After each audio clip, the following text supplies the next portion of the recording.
선생님 가까운 친척분도 아직 젊으신데 오늘 내일 하셔 갑자기 아프셔가지고 어른들한테 잘하세요. 자, 파트 1 처음 미분을 배우면 미분계수를 배운 후 곧 도함수를 배우죠. 그리고 나면 도함수를 가지고 이제 계속 문제를 풉니다. 즉 우리가 내신에서 공부할 때는 미분계수를 굉장히 빠르게 지나갔다고. 미분계수 정의 써봐 하면 못 써 애들이. 도함수의 정의도 못 써. 뭐만 할 줄 알아? 미분법만 알아. 세 단계거든요. 여러분이 공부를 해야 되는 게 당연히 미분계수를 정확하게 알아야 되고요. 귀찮다 하면서 넘어갔잖아 쌤이랑 배울 때. 미분계수 구하는 게 귀찮으니까 우리가 도함수의 정의를 가지고 도함수를 구하고, 도함수의 정의를 가지고 구하는 것도 귀찮으니까 이제 미분법을 우리가 외워서 그냥 미분은 잘하죠 여러분. 미분 해봐 하면 막 쑥쑥하잖아. 이 모든 과정에 다 뭐가 있어야 되냐? 미분 가능성, 뭐 연속, 뭐 이런 개념들이 계속 들어가지. 이렇게 하면서 이제 도착하는 거야. 평균값의 정리, 하면서 이런 개념들이 다 들어가는 거죠. 군데군데. 근데 여러분의 머릿속에는 맨 마지막 미분법만 남아있다. 근데 시험 문제는 골고루 나오거든요. 골고루. 그러니까 미분이란 단원에서 여러분이 생각할 때 몇 문제가 나올 것 같아? 한번 생각을 해봐. 수 1, 수 2 합쳐서 22문제.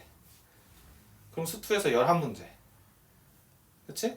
수 2라는 단어는 지금 공부해보면 알겠지만 앞에 극한 파트가 있죠. 극한 파트, 극한 연속. 그 다음에 미분, 미분 활용, 적분, 적분 활용. 이런 식으로 흘러간단 말이야. 그럼 미분이라는 게 전체적으로 3분의 1 정도를 담당한다고 치자. 그러면은 4문제 정도 나오겠지. 물론 혼합형 문제가 나오겠지만 어쨌든 그냥 대충 브로드하게 썰어보자면 미분에서 4문제가 나올 거야. 그럼 4문제 중에 2문제는 당연히 활용 파트에서 나오겠죠. 그렇죠? 활용이라면 접선의 방정식을 배운 이후 파트를 말하는 거야. 그래가지고 뭐 3차 방정, 3차 함수, 4차 함수 등등등 이런 걸 다 활용이라고 치는 겁니다. 그러면 2문제는 어디서 나온다는 소리야? 미분법까지 해서 나온다는 소리겠지. 그치? 한 문제는 당연히 미분법만 써서 풀릴 것이고, 나머지 한 문제는 미분계수 그리고 도함수, 여러분이 기본적으로 알아야 되는 다양한 정리들을 써야만, 정확하게 알아야만 풀 수 있는 문제가 나올 거라고. 이해가 되십니까? 그리고 그 문제는 킬러가 아닐 확률이 높아요. 준 킬러 정도. 그러니까 그 문제를 풀어야만 3등급이 될 거다 이런 의미지. 즉 미분계수의 정의를 정확하게 설명할 줄 아는 게 이 단원에서는 생각보다 중요하더라. 여러분이 대충대충 공부하는데 그냥 쉽게 생각해서 이 단원에서 몇 개 나오지 생각해보면 공부를 안 할 이유가 없는 거야. 미분 열심히 배우는데 4개 나온다고. 그 중에서 우리가 앞에 전반부에서 2개 나온다고. 그 중에 하나야. 그러니까 25%에 해당하는 거야. 열심히 해야겠죠. 아시겠죠? 거기서 변별이 됩니다. 미분을 못하진 않아요. 그래서 우리가 미분법을 배운 후로는 또 이런 식으로 잘 안 풀기 때문에 지금 열심히 해놔야 돼요. 동기부여는 이 정도 하고, 자, 미분을 왜 배우는가는 개념 예전 내신할 때 열심히 설명을 했습니다. 요약하자면 그래프를 정확하게 그리기 위해서예요. 자, 여기서는 이제 평균 변화율이란 개념이 나오고 순간 변화율이란 개념이 나오죠. 그래서 평균 변화율은 무엇이냐? 여러분이 알고 계시는 기울기다. 영록이 뭐다? 평균 변화율은 기울기다. 그럼 기울기를 구하는 데는 점이 몇 개 필요해요? 2개. 항상 기억하라. 기울기를 구하는 데는 점이 몇 개 필요하다? 몇 개 필요하다? 2개 필요했다. 그런데 우리가 시간이 지나서 순간 변화율만 구하고 미분법으로 문제를 풀게 되면 기울기를 다 점 하나만 가지고 생각하게 된다고. 접선의 그 기울기 하나만 가지고 생각하게 되는데 얘는 출발은 항상 점 2개다. 그래서 여긴 좀 글을 천천히 잘 따라가면서 읽어볼 필요가 있어요. 보세요. 자, 평균 변화율 여기 A점이 있고 B점이 있죠. 그렇죠? 그랬을 때 지금 6,4고 8,6입니다. 이 아래에 있는 녀석은 GX를 표현하고 있죠. 자, fx는 글을 잘 읽어봅시다. fx는 x가 6에서 8로 변화했죠. 6에서 8로 변할 때 y는 4에서 6으로 변하고 있어요. 잘 따라오시죠? 이걸 우리가 그 기울기로 나타나면 이만큼 갈 때 이만큼 늘었다 이렇게 표현을 하는 거야. 한편 gx는 4에서 10으로 가고 그때 y는 1에서 4로 가고 있죠.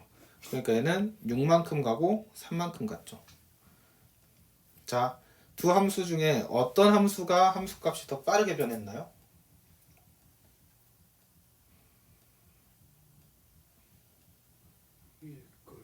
이유는?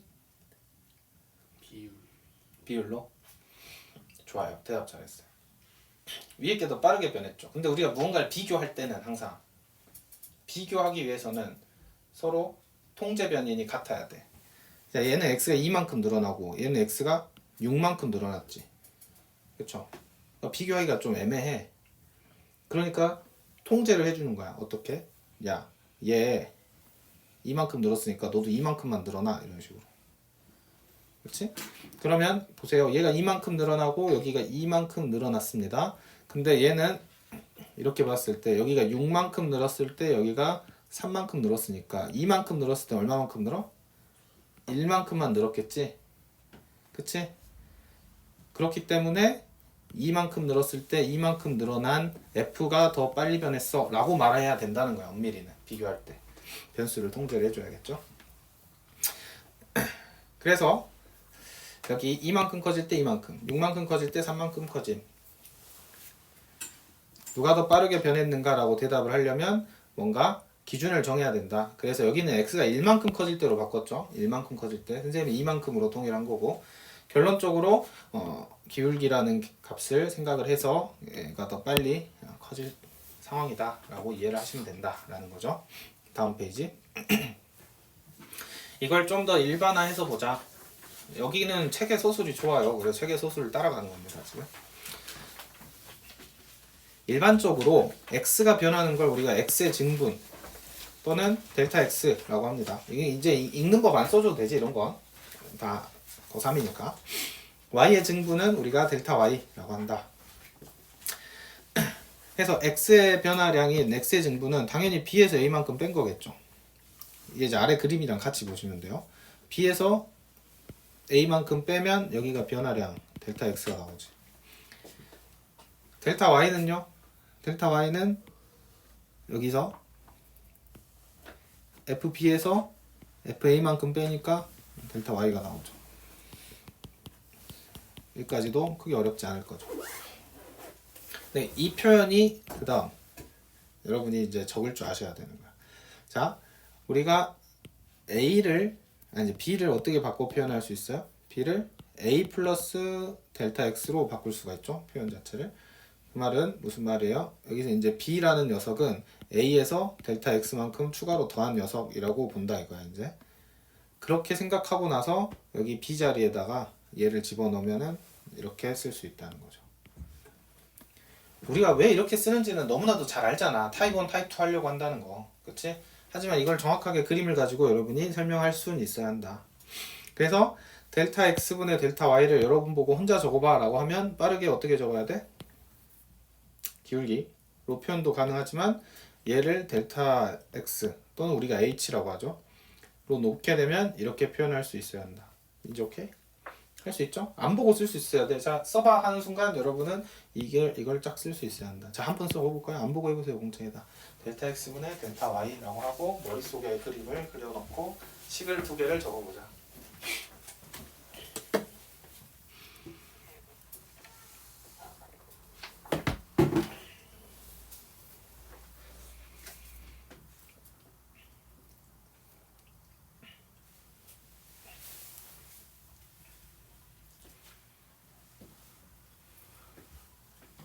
적었죠? 뭐 더 걸리면 안 돼. 툭툭툭 적는 거지.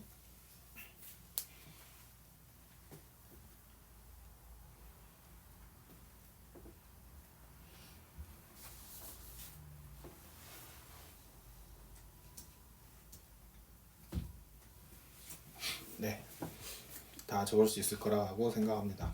근데 얘를 평균 변화율이란다. 직선의 기울기랑 같다. 그래서 여기 형광펜 잘 칠해져 있고 여러분 책에다가는 여러분이 옮겨서 형광펜 칠하시면 되겠습니다. 프린트가 없는 사람 지금 칠하시고. 그래서 타입 2다고 선생님이랑 약속을 하죠. 교과서에 없는 표현인데 나랑은 얘를 2라고 부르고 얘를 1이라고 부르자. 타입 1은 분모가 하나, 타입 2는 분모가 둘.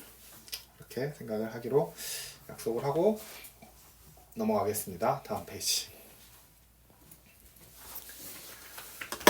이거 해봐야 돼. 별거 아닌데 구해보세요. 책의 저자께서 의도가 있으면 안 되셨더라고.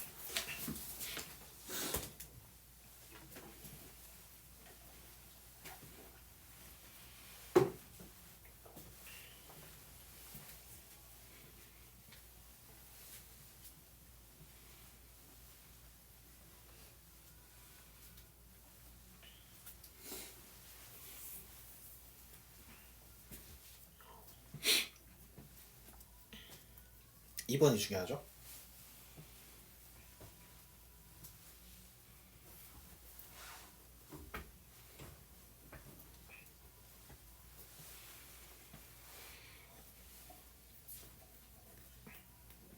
일 번은 3이죠. 쉽게 풀리고 2번 같은 걸 풀 때 손이 안 움직이는 사람들은 이런 걸 볼 때마다 아 연습을 해야겠다 생각을 하고 훈련을 하셔야 됩니다. 이제 식이 세워져? 여기서 우리 여기서는 어떻게 했어? 예? 여기서는 어떻게 구했어? 공식으로. 이거 대입한 거지. 예. 똑같아. 얘를 여기다 대입해야지.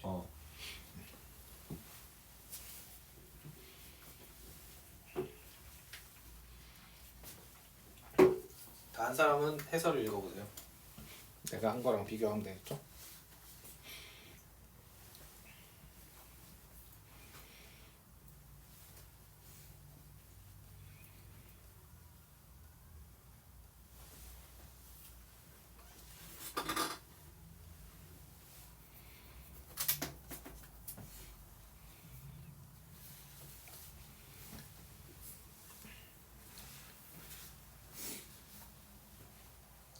승주 다 했니?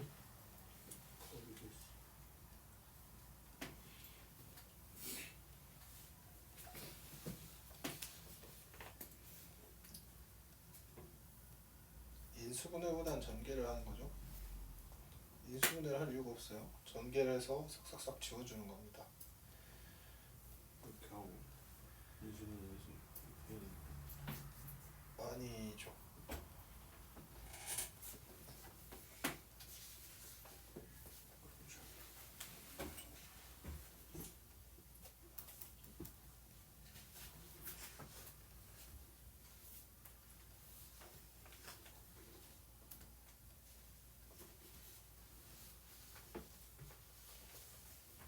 네, 여기서 하나 빠진 것 같아? 그러니까 알았죠. 자, 보시면 잘하셨어요. 보니까 얼추 끝난 것 같아. 잘 구하면 슥슥슥 좀 지워질 거 이렇게 지워지면서 정리가 되죠. 전개까지 다 하면 이렇게 되고요. H 이렇게 약분 해주시면 다음과 같이 나오죠. 그래서 지금 내가 구한 건 델타 X분의 델타 Y를 구했더니 다음과 같은 식이 나오더라. 그러면 이제 이 식에다가 여러분이 해보셔야 되는 건 뭐냐면 여기다가 지금 우리가 앞에서 1에서 4로 갈 때를 구해봤죠. 그걸 A에서 A 플러스 H라고 생각하면 A는 얼마? 이제 A는 얼마? 얘를 같다라고 보면 3 A A는 A 1 1 H는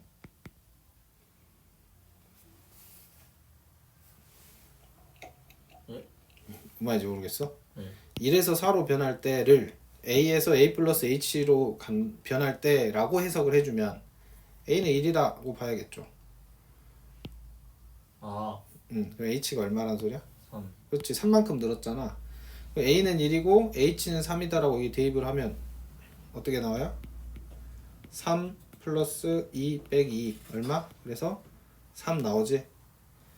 그래서 앞에서 내가 구했던 3하고 같은 값이 나온다 이거예요. 이해하셨죠? 뭔지 알겠지? 그래서 2번 문제에서 다음과 같이 구했을 때 우리가 1번 문제에서 A는 1, H는 3이라고 하여서 대입을 해도 똑같이 1번의 답을 구할 수 있다 라는 말이죠. 이해했습니까? 영록 이해했어요? 그럼 그 다음에 예제 2번 풀어봅시다.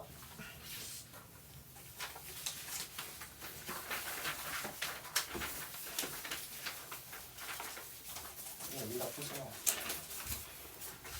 내가 많이 있으니까.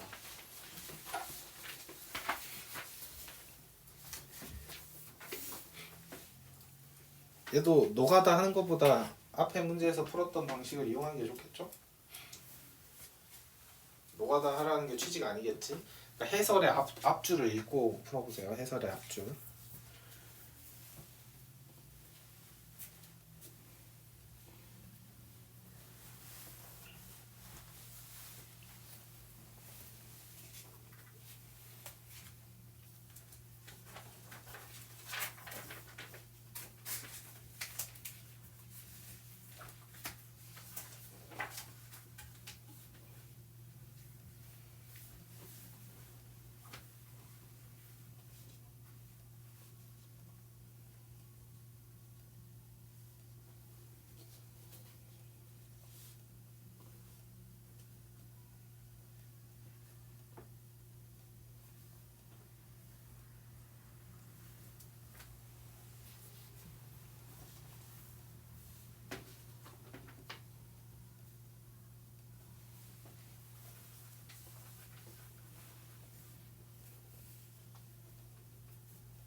자,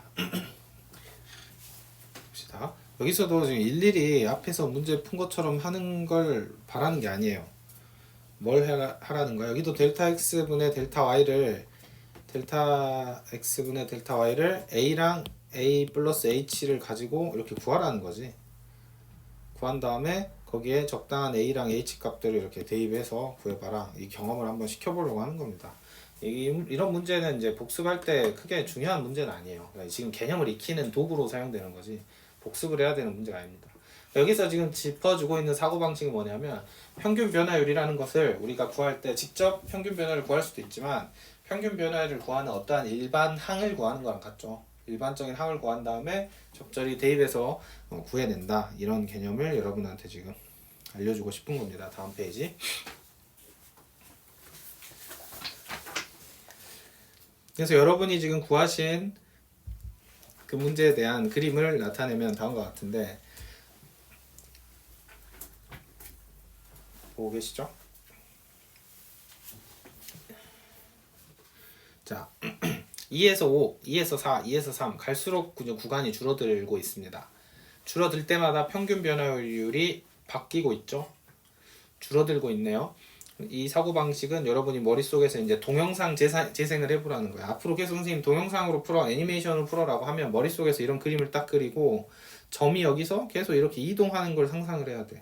이동할 때 그냥 점만 이동하지 말고 이렇게 그림이 연상이 돼야 되는 거죠. 여러분한테 가령 이렇게 돼 있다면 얘가 어떻게 계속 줄어들면서 평균 변화율도 바뀌고 뭐 이런 그림을 여러분이 상상을 해야겠죠. 무슨 말인지 아시겠어요? 지금 얘는 45도에 자석이 돼 있어서 이러는 거고 이해하셨죠? 이게 머릿속에서 재생이 돼야 된다 이런 말입니다. 그래서 그림 속에서 다음과 같이 바뀌는 게 여기서 이제 동영상처럼 재생이 돼야 한다 라고 얘기를 했습니다. 다음 페이지.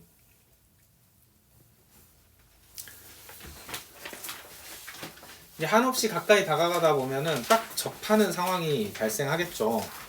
딱 접하는 상황이 발생을 하면 이 점에 한없이 가까이 다가가다 보면 결국에는 딱 접하는 상황이 이렇게 발생할 거야. 이게 우리가 원의 접선하고 이제 같은 거다라고 여기서는 설명하는데 이제 접선에 대한 걸 여러분이 모르진 않으니까 안다는 가정하에 진행을 하겠습니다. 그래서 이게 여긴 0.1 차이고 여기는 0.01 차이고 이런 식으로 말도 안 되게 작은 값으로 다가가는 거죠. 우리가 앞에서 배웠던 극한 입장에서 보면 얘가 0으로 다가가는 상황이라고 여러분이 생각하시면 됩니다. x의 증분, 즉 델타 x를 0에 한없이 가까이 보낸다. 그러면 어떻게 되는지 한번 보자. 이런 얘기를 하고 있습니다. 그러면 우리가 식으로 나타내면 델타 x분의 델타 y를 놓고 x가 2로 한없이 가까이 다가가는 거죠. 그러면 델타 x는 한없이 0으로 다가가는 거고, 그렇게 식을 세워보면 우리는 이제 극한을 풀 수 있게 되는 거죠. 그럼 이 극한을 풀 때 다 극기성을 사용하는 겁니다. 극기성을. 식을 이렇게 세웠죠. 그리고 나서 fx에 대해서도 이렇게 세워서 집어넣죠. 그 다음에 생각을 해야 돼요. 얘를 정리하고 다 수렴 조건 확인한 다음에 마지막에 2분의 1이라고 결론을 내는 거죠. 여기까지 어려운 사람? 이제 할만해요? 앞에서 했던 거랑 똑같죠? 이게 이제 순간 변화율이라는 것이다. 그래서 뭐 여기 블라블라 약속을 했죠? 네, 이런 거는 다 아는 거라고 생각하고 넘어가도록 하겠습니다. 그래서 x가 2로 다가갈 때 이 평균 변화율의 극한값이 존재한다. 미분계수도 극한값이다. 이 얘기죠. 이걸 타입 1으로 나타내면 h가 0으로 다가갈 때 얘가 극한값이 존재한다. 라고 얘기할 수 있고요. 그것을 우리는 x2에서 미분 가능하다라고 하고 f'2가 존재한다라고 합니다. 넘어가겠습니다. 빨리 이제 본질적인 내용을 가야 해요. 그래서 중요한 걸로 왔죠. 극한값이 존재한다는 것은 너무너무 중요해요. 좌극한과 우극한이 같다를 의미하는 거죠. 그렇지? 그러면 우리가 지금 배우고 있는 미분계수라는 건 결국 뭘 말하냐? 미분계수라는 건 평균 변화율에 리미트를 붙인 겁니다. 다시 아까 동영상 머릿속에 떠올리시고 그 평균 변화율에 리미트를 붙여서 2한테 한없이 가까이 다가가게 만든 게 순간 변화율이에요. 즉 극한값이라고. 극한값 계산은 당연히 좌극한과 우극한을 생각을 해야 한다. 그래서 여기 보시면 평균 변화율의 좌극한을 구하고 평균 변화율의 우극한을 구한 다음에 비교를 하는 거겠죠. 타입 2로 나타냈고 타입 1으로 나타냈고 이제 수없이 할 거기 때문에 그냥 넘어가는 겁니다. 그래서 여기 평균 변화율에 리미트를 붙이면 순간 변화율이 되고 순간 변화율을 우리는 미분계수라고 부르는 겁니다. 자, 그래서 여기 형광펜 칠해진 박스를 정확하게 암기를 하셔야 돼요. 1, 2, 3을 외워야 합니다. 지금 외워서 공책에 한번 써볼게요. 먼저 1번 방금까지 했던 내용이죠. 우리가 x는 a에서의 미분계수를 f'a라고 하고 이 친구는 리미트 표시가 가능하다. 자, 근데 어떻게 표시하냐? 타입 1으로 나타낼 때는 h 그 다음에 타입 2로 나타낼 때는 여기 x로 이렇게 바꾸는 게 훨씬 여러분한테 이제 잘 와닿기 때문에 x로 바꾼 겁니다. 타입 2 이렇게 표현할 수 있겠다. 괜찮죠? 이걸 지금 여러분이 안 보고 한번 써보셔야 되고 2번 동그라미 그래서 f'a가 존재한다. 즉 x는 a에서의 미분계수가 존재한다. 즉 x는 a에서의 순간 변화율이 존재한다 란 말은 x는 a에서 미분 가능하다란 말과 동치예요. 동치는 같다는 겁니다. 자, 미분 가능성에 대해서 따로 정의하지 않아요. 우린 따로 막 배웠잖아. 그냥 미분 가능하다란 말이 무슨 말이야 라고 하면 그냥 미분계수 존재하는 거예요 라고 해야 된다는 게 원래 너무나도 당연하게. 그러니까 교과서에서도 따로 뭐 명목상으로 빼놓고 설명하지 않는다는 거죠. 세 번째, 미분계수는 순간 변화율은 평균 변화율의 극한값이에요. 극한값이다. 극한값이라는 건 무슨 말이냐? 미분계수가 존재한다는 거고 그 미분계수는 다음과 같고 극한값도 이렇게 표현이 되죠. 그러니까 좌극한과 우극한으로 쪼개서 설명을 해야 한다는 거예요. 그렇다면 이때의 평균 변화율의 우극한을 우리는 우미분계수라고 부르자. 없는 말입니다. 이거는 그냥 부르자예요. 그 다음에 좌극한을 우린 좌미분계수라고 부르자. 그래서 미분 가능하다라고 하면 우리는 우미분계수랑 좌미분계수가 같다는 것을 의미합니다. 통째로 외우셔야 하고 지금은 뭐만 외울 거냐면 1번하고 일단 2번만 외워보세요. 1번하고 2번만 외워서 공책에 한번 적어봅시다. 시작. 적으면서 외우라는 뜻이죠.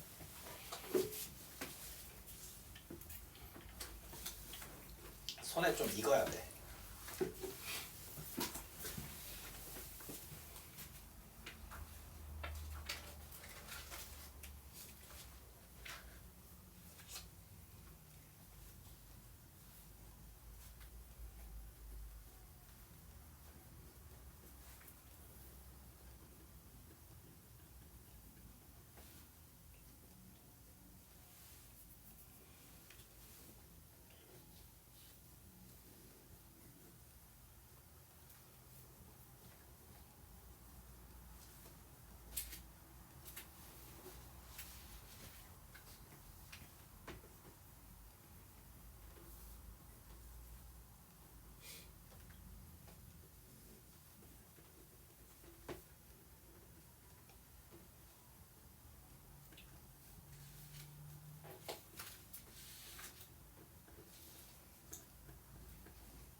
자, 한 번 정도 다 써보셨으면 좌미분계수, 우미분계수도 이제 표현하실 수 있어야겠죠. 좌미분계수는 여기에 마이너스 붙이는 거고 우미분계수는 여기 플러스 붙이는 겁니다. 다음 페이지. 이제 여러분 머리에서 동영상이 어떻게까지 재생되어야 하는가를 보여주는 건데요. 굉장히 중요한 개념입니다. 우리가 다시 한번 말하지만 평균 변화율은 영록이 뭐다? 기울기다. 기울기는 점이 몇 개 있어야 된다? 2개 있어야 된다. 순간 변화율은 평균 변화율에 무엇을 붙인 거다? 극한을 붙인 거다. 그렇다는 것은 순간 변화율도 점이 몇 개가 필요하다? 갑자기 왜 하나로 줄어? 이러면 안 된다고. 그러면 안 돼. 다시. 자, 평균 변화율이 점 2개였잖아. 그치? 극한을 붙였다 뿐이야. 극한을 붙이는 건 어떻게 돼? 하나가 하나를 향해 어떻게? 다가가는 거지. 한없이 다가가는 거야. 그 상태가 여러분 머리에 있어야 된다고. 오케이? 그러니까 순간 변화율이 되는 순간 하나가 되는 게 아니야. 한없이 다가가는 거야. 그래서 이 그림을 다시 보세요. 보시면 이렇게 P점에서 다가가는 거죠.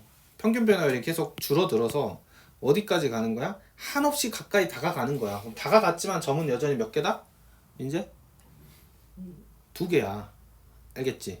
근데 이 관계가 어떤 관계냐면 사랑하는 사람을 향해서 짝사랑하듯 한쪽이 다가가는 거야. 마치 여러분과 여러분 부모님의 관계지. 물론 여러분 부모님 사랑하지만 가만히 있잖아.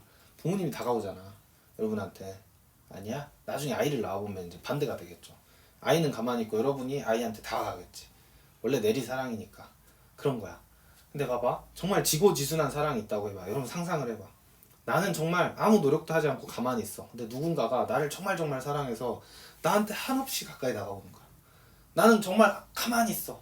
움직이지도 않고 시큰둥한데 누군가가 나를 정말 사랑해서 한없이 나한테 가까이 다가오는 존재가 있다고 생각하는 거지. 이게 극한이거든. 그러니까 반드시 고정된 녀석이 있고 움직이는 애가 있어야 돼. 물론 사랑은 양쪽에서 다가가는 거긴 하겠지만 이 상황은 그런 상황이라고. 그럼 보세요. 반드시 점이 2개가 있어야 되는 거야. 그러면 여기서 다가갔을 때 이 미시 세계가 어떻게 생겼는지 확대를 해보는 거야.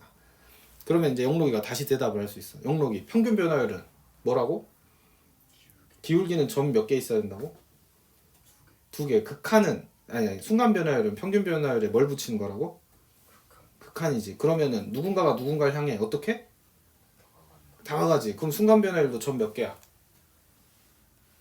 2개라고. 그래서 확대를 해보면 어떻게 되냐면 이게 계속 다가가고 있는 상태거든. 미시 세계에서.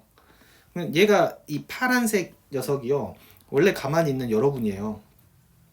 근데 여러분이 사랑하는 누군가가 한없이 가까이 다가와서 여러분 가장 옆자리까지 다가온 거야. 이 상황을 로맨틱하게 생각을 해봐. 그랬을 때 여러분하고 여러분한테 다가온 여러분을 사랑하는 그 사람하고의 기울기를 구한 게 바로 우미분계수야. 우미분계수. 오른쪽에서 나왔으니까. 오케이? 됐어? 그럼 야 여러분이 머릿속에서 이제 좌미분계수를 상상해 보는 거야. 자 이렇게 그래프가 연결돼 있었다고 하면 그래프가 뭐 이렇게 연결돼 있었다고 하면 이번에는 왼쪽에서도 누군가는 여러분한테 다가왔겠지. 그치? 슝슝슝 다가와서 초록색으로 해야겠다. 다가와서 마지막에 탁 보니까 여러분의 가장 왼쪽 자리로 다가온 이분을 우리는 뭐 P 땡땡땡땡이라고 하고 이랬을 때 이 초록색하고 가만히 있던 여러분하고의 기울기를 우리는 좌미분계수라고 부를 거라고. 됐어요? 점 2개야 항상. 가만히 있는 녀석 하나, 다가오는 애 하나. 오케이? 그걸 우리는 오른쪽에서 한 번, 왼쪽에서 한 번 생각을 하는 거야. 그러니까 총 주인공은 3개지. 됐죠? 그렇게 했을 때 파란색하고 빨간색하고 기울기랑 파란색하고 초록색의 기울기가 같으면 미분 가능한 거라고.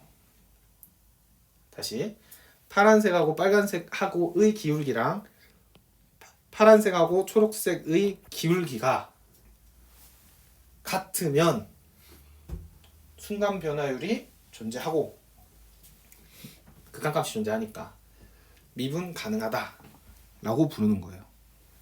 아시겠죠? 오케이? 그럼 이제 여러분이 여기다가 글씨로 남겨보세요. 어떻게?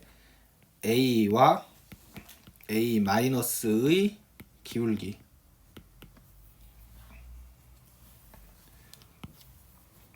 얘를 뭐 Q라고 할까? 색깔은 안 중요해.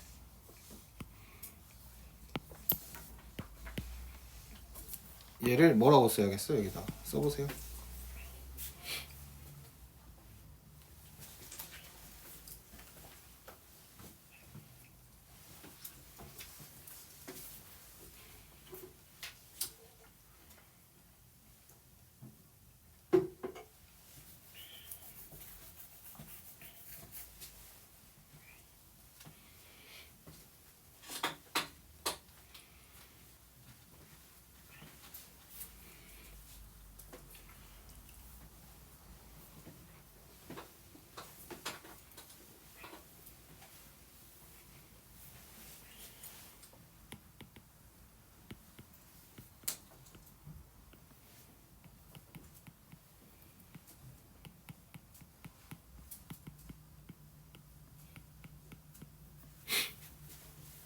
타입 2로 표현해 봤습니다.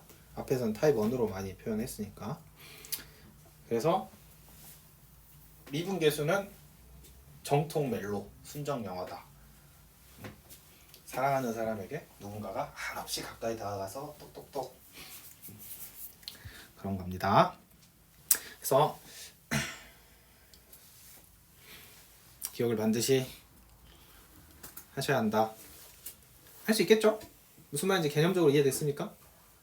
됐죠? 그래서 함수값과 한없이 가까이 다가온 두 점에 대해서 항상 생각하는 거예요. 그래서 여러분이 머릿속에서 앞으로 계속 미분계수 문제를 풀 때는 고정된 한 점 그리고 다가오는 한 점을 생각을 하시면 문제가 잘 풀린다. 다음 페이지.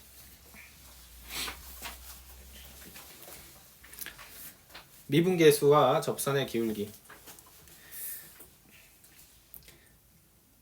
이제 미분계수는 접선의 기울기죠.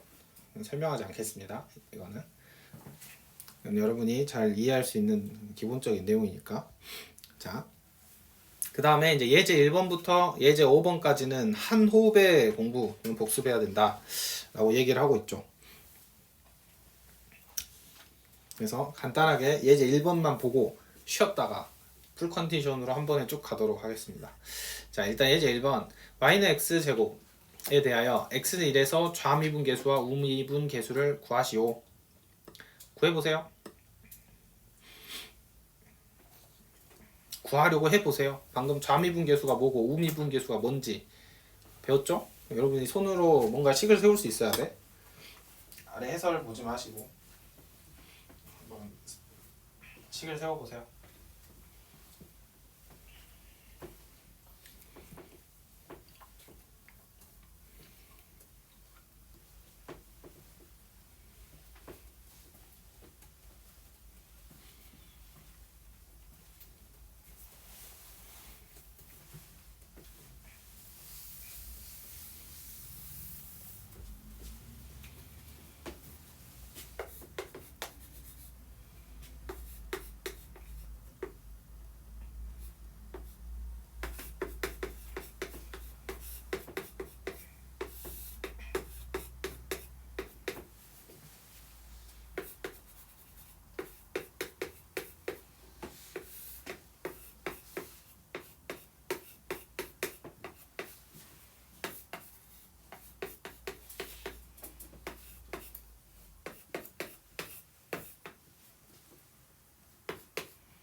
다 하셨죠?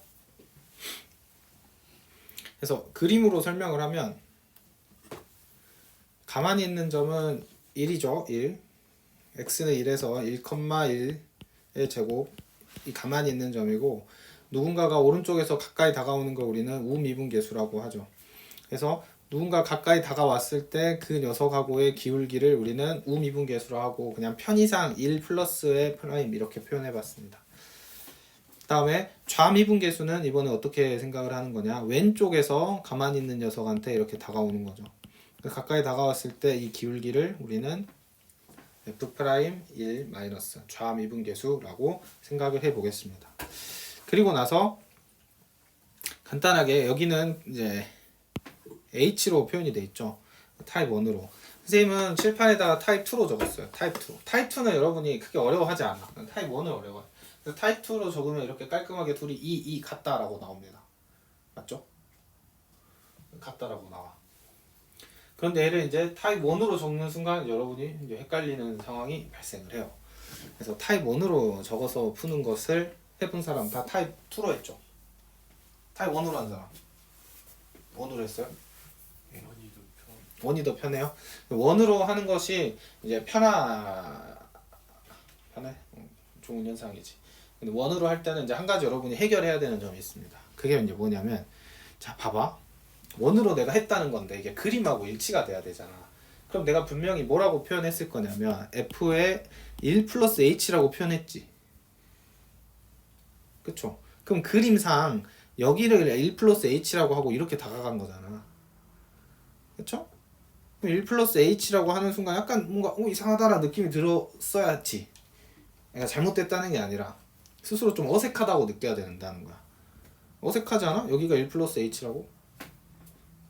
그치? 그래서 메롱 표시 보면 옆에다 이제 설명을 해놓은 거죠. 그러니까 공부를 하다 보면 당연히 이런 질문이 나와야 하는 건데 여러분이 보통 잘 안 하니까 선생님이 이렇게 만들어 놓는 거예요. 보통 이런 질문이 나와야 한다. 마이너스 h라고 해야 되지 않나요? 민재 이 질문 이해돼? 다시 그림을 봐봐. 여기 약간 이상하지? 여기 플러스 h가 마이너스 h로 해야 될 것 같잖아. 영록이 안 그래? 그치? 그거 질문을 해. 그래서 대답이 뭐예요? h가 양수라는 전제가 없습니다 라고 하고 있죠. h가 양수면 그 말이 맞아. h가 양수란 말이 어딨어? 그치? 그래서 h가 0보다 살짝 큰 쪽으로 다가갈 때는 h 값이 양수였다가 0보다 살짝 큰 값이 되는 것이고, h가 0의 마이너스로 다가갈 때는 h가 음수였다가 0보다 살짝 작은 값이 되는 겁니다. 아시겠어요? 이렇게 이해를 하셔야 돼요. 그래서 여기를 h라고 놓으면 되고 이 h는 양수가 아니구나, 음수일 수도 있구나 라고 생각하면 이제 해결이 되죠. 찝찝함이 없어야 됩니다. 그렇게 해서 그렇게 하면은 이제 타입 1으로도 충분히 표현이 가능하고, 이때 이 h는 음수인 거야. 됐죠? 음수인 거예요. 음수여서 음수로 끝나요. 그래서 계산해보면 이제 똑같은 결과가 나온다. 대신에 정확하게 해야겠지.